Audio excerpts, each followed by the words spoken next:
les plantes enseignantes dont le cacao fait partie, c'est cette même famille, ils m'ont quelque part permis de reconnecter l'humain en moi. Donc, euh, donc tout ce qui n'était pas conscientisé, guéri, porté à la lumière de ma conscience, réintégré en moi. Blessure particulièrement, donc blessure d'âme si on veut, ou l'enfant intérieur blessé. C'était un gros chapitre que la spiritualité jusqu'à la rencontre avec le cacao ne touchait vraiment pas.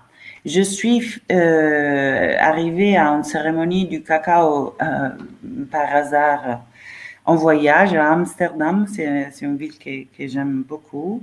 J'y vais souvent et il y était une cérémonie du cacao. Donc vraiment sans savoir de quoi s'agissait, je suis venue là et c'était exactement dans le moment d'un deuil relationnel. Donc à la fin de relation qui avait été pour moi géant. Donc qui avait occupé tout mon cœur et j'étais vraiment en souffrance. Mais avec une approche à la souffrance de essayer de la transcender vers le haut. Donc, la spiritualité qui essayait de me... j'essayais de vivre la spiritualité pour m'éloigner de cette souffrance.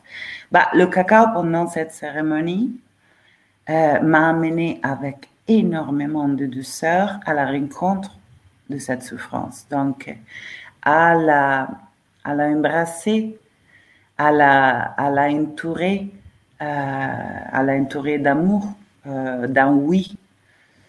Et ça a provoqué un changement très profond, c'est-à-dire j'ai vu la possibilité de toucher à cette paix inaltérée et à cet amour inclusif de toutes choses, juste en rentrant dans le lieu où j'essayais de fuir toute ma vie.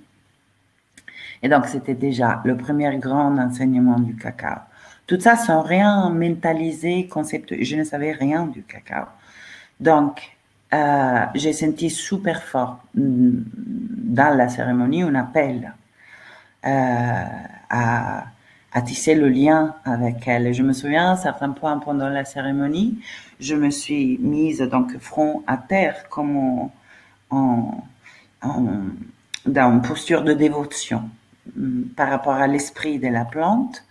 Et là, je me suis aperçue, où elle m'a dit, voilà, c'est subtil pour moi, que depuis beaucoup d'années, j'avais tatoué une divinité maya sous mon cou, et le cacao est très relié à la culture maya, et que ça annonçait en quelque part son arrivée dans ma vie.